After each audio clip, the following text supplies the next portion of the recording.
것이고 바로 CCC와 부산에 있는 한소망교회의 파송을 받고 서남아시아 지금 현재 이 피국이라는 나라에 와서 일을 하고 있습니다. 주로 병원과 또 학교 그리고 호스텔 이 사역을 지금까지 쭉 해오고 있는데 또 이런 자리를 빌어서 여러분과 나눌 수 있게 돼서 되게 기쁘게 생각합니다. 지금 보고 계신 것은 저희 병원 모습이고요. 병원 영상으로 먼저 보여드리도록 그렇게 하겠습니다.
먼저 병원 역사를 말씀을 좀 드리면요.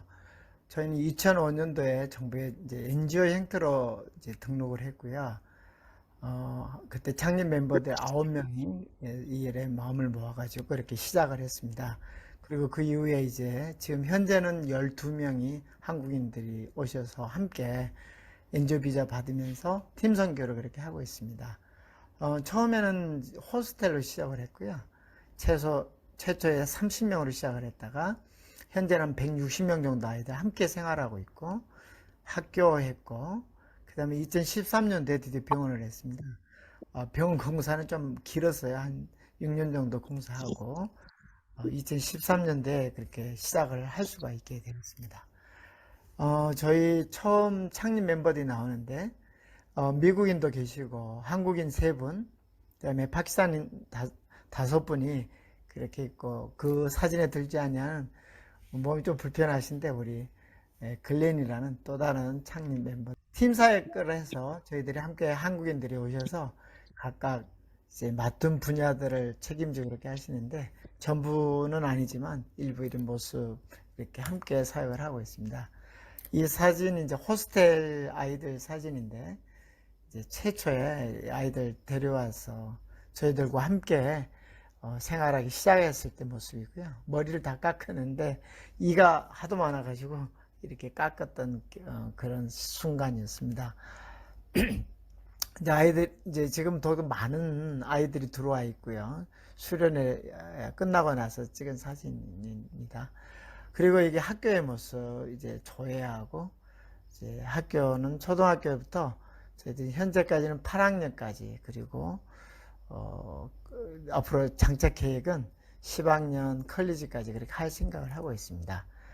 지금 모습은 이제 2006년도에 처음으로 이제 병원 기공식했을 때 찍은 사진이고요. 그 다음에 이제 계속 공사하고 이렇게 지금 현재 최근의 모습 찍은 겁니다. 하도 갈 데가 없어서 테니스장 만드는데 사실 이 테니스장은 이 물을 받기 위해서 더 만든 것입니다. 그래서 비가 왔을 때 물을 받을 수 있는 그런 방법으로 이걸 이용하고 있고요. 지금 모습입니다. 상당히 큰 규모까지 성장하게 됐군요. 예. 이제 병원 주변에 이제 현지 상황을 좀 말씀을 드리면은 한 160만 명이 저희들 대상 지역이라고 생각하시면 되고 한 2천여 마을의 사람들이 흩어져 살아가고 목축과 이제 농사를 짓습니다. 그러나 비에 의존하기 때문에 한 2년 내에 한번 성공한다 그렇게 생각이 하시면 될 것 같습니다. 이 지역은 공식적으로 강우량이 너무 적어서 사막으로 분류된 지역이고요.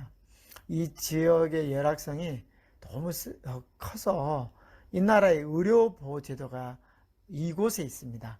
이 160만 명 사는 이곳에 있는데 2025년까지 한시적으로만 시행이 되고 있어요. 아마 2억이 넘는 인구인데 다 의료보호를 할 수가 없는데 이곳에 이런 혜택을 주는 거 보면 상당히 다른 지역보다 더 열악하다는 것을 이렇게 알 수가 있겠습니다.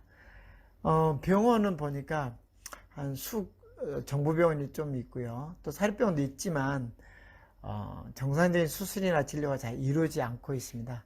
저희 병원이 시작했을 때 가장 큰 병원이었던 정부병원에 정부병원이 있었는데 그 수술실을 갔는데 자물쇠로 채워져 있더라고요. 그럴 정도로 열악했던 것을 기억을 하고 있습니다. 이 지역의 모슬렘이 한 60%, 힌두가 한 40% 정도 되는데 여기만 좀 그렇고요. 전체 국가적으로는 모슬렘이 96%로 모슬렘 국가라고 보시면 되겠습니다. 교회는 지역 수도에 딱 한 개가 있고요. 이제 마을 모습 그리고 그 마을과 마을 사이에 이렇게 참 광야 같은 그런 곳이라고 보시면 되겠고 지금 이렇게 비가 오지 않았을 때 이게 사막 먼지 모래바람 많고요. 아주 황량하고 드라이한 모습을 볼 수가 있습니다. 우물이고요. 이런 모습도 길이 종종 이렇게 막히기도 합니다. 그래서 병원 1시간에 갈 수 있는 거리들 2시간 만에 간 적도 있었고 그랬고요. 저 병원 주변의 모습입니다.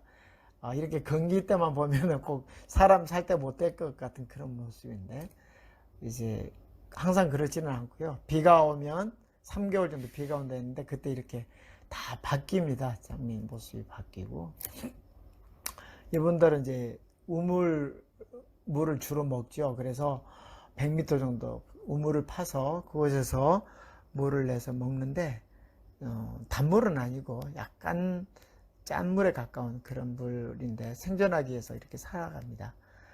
목축도 하고 또 곡식이 잘 되면 이런 바지라라는 수소 같은 것들을 만들어서 그들이 생존하는 방법입니다. 몇 년 전에 정말 여기 난리가 났었는데 기근이 심하고 그래서 아기 엄마가 먼저 못 먹으니까 우유를 잘 못 주니까 아기가 또 말뉴트리션 상태가 되고 저체중 출생 아들이 많고 한 50명씩 막 죽어갔습니다. 그래서 정부에서 놀래가지고 그 정부 공식 의료인들을 이곳에 파견했을 때 그분들이 숙소가 없어서 몇 달 동안 저희들이 숙소를 제공한 적이 있습니다. 저희 병원의 통계를 보면은 한 2013년도 7월 23일 날 시작해서 지금까지 한 16만 명 정도 환자들이 다녀갔고요. 2만 명이 한 입원, 그리고 이제 큰 수술이 한 8,400개 정도 기록이 있는데, 이제 안과 수술이 많이 돼서 그게 함께 포함되어 있는 수치입니다.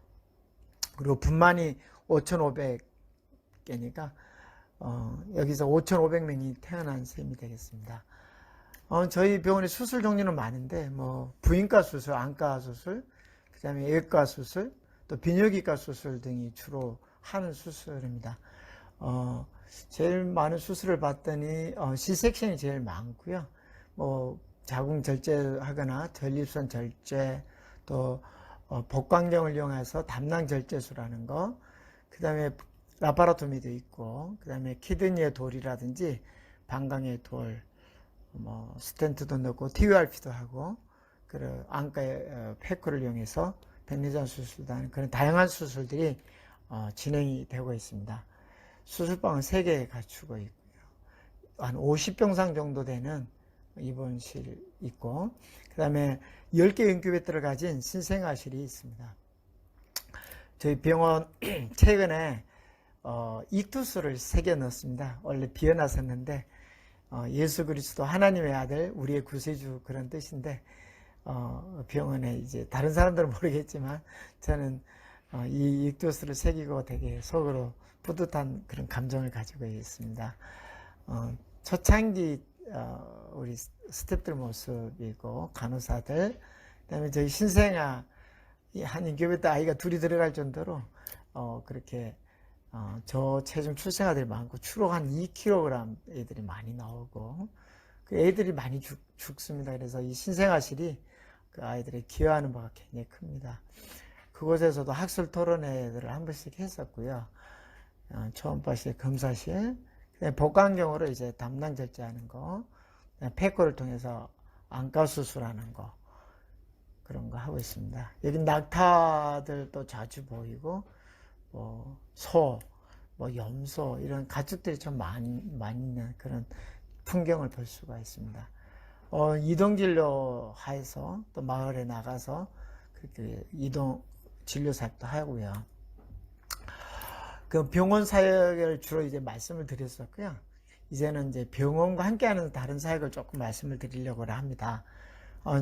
저희는 이제 호스텔이라는 사역을 하고 있는데, 그 6, 7세 되는 아이들을 불러와서 함께 사는 거죠. 그러면서 이제 학교도 보내주고 또 교육시켜주고 이제 성경도 가르쳐주고, 그래서 한 10년 가까이, 12년 가까이 저희들이 그 예수님의 제자로 키워가는 신앙훈련이라고 보시면 되겠습니다. 현재는 160명이 그렇게 함께 생활하고 있습니다.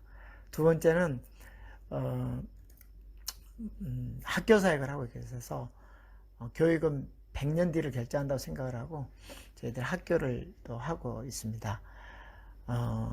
세 번째, 마을 학교 사역을 하고 있는데, 졸업생들이 생기기 때문에 그 졸업생들을 훈련시켜서 마을에 포송해서 그 학교가 없는 곳에 마을 학교를 세우고 또 그들에게 교육의 기회를 주고 그를 깨우칩니다. 그리고 이제 그런 기회를 통해서 복음을 전할 기회를 갖고 있습니다. 지금은 총 7개 마을 개척이 되고 13명의 선생님들이 나가 계십니다. 우리 아이들 이제 수련회 하는데 이제 그 사형리 전하는 법, 그 다음에 아이들 이제 성경 읽고 통독하고 그룹을 지어서 그렇게 하는 모습, 세족식 하는 모습, 뭐 성경 통독하는 모습, 훈련들이 있는데 한 1000구절 외우는 아이들도 있었습니다. 이 수련회 때 모습이고요. 저희 아이들 이것도 수련회 캠프 때 모습이었습니다. 이제 어떤 아이들 어느 정도 시간이 되면 세례를 좀 주기도 하고, 그리고 이제 학교의 모습입니다. 이 모습은 마을학교 선생님들 훈련하는 모습입니다. 그래서 한 달에 2박 3일씩 다시 불러서 수련회 하고 또 마을로 파송시키고 이렇게 하는데, 지금 현재 실제 이렇게 저희 호스텔 출신 아이가 커서 성장해서 졸업하고 이런 마을에 나가서 또 학교를 열고 거기서 교육하는 그런 모습입니다. 여기도 마찬가지고요. 예. 결론을 좀 내보면은 NGO 형태의 병원 의료 선교는 비자 문제를 해결해 줍니다. 그리고 개척지에 해당한 지역 중에서 의료 필요가 중대한 곳에 갔을 때는 큰 효과를 볼 수가 있습니다. 팀 선교가 이렇게 할 수밖에 없는 그런 상황이기 때문에 팀 선교를 가능하게 해주고요. 그리고 선교사님, 목사님 어떤 교회 형태로 접근하기 쉽지 않은 곳, 또 어떤 외부인에 대해서 배타성이 아주 심한 곳에는 이런 NGO 형태 병원으로 들어갔을 때 굉장히 쉽게 빨리 친구가 되고 그런 자기들의 도움을 채워주니까 우리가 정착하기가 아주 쉽습니다. 이런 좋은 점이 있고요. 제가 이제 결론적으로 아주 중요하게 여기는 거 하나는 병원과 함께 어린이 사역, 저희들 호스텔 사역이라고 그랬는데 어린이 사역하고 또 교육 사업을 병행할 때 굉장히 효과가 있습니다. 다 말씀 많이 못 드렸지만 이미 졸업한 학생들, 또 대학을 다니는 학생들 한 10명 정도 되고, 또 졸업하고 병원이나 학교의 선생님으로 또 다시 호스텔의 그 책임자 선생님으로 와서 아이들을 다시 교육시키는 그런 이제 리더로서 자라서 저들과 함께 사역하는 그런 모습들을 갖게 됐습니다. 그래서 병원과 함께 이런 같이 이런 사역들을 진행한다면 더 큰 열매를 맺을 수 있다는 그런 확신이 생기게 되었습니다. 이런 또 귀한 기회를 주셔서 다시 한번 감사드리고, 여기서 마치겠습니다. 감사합니다.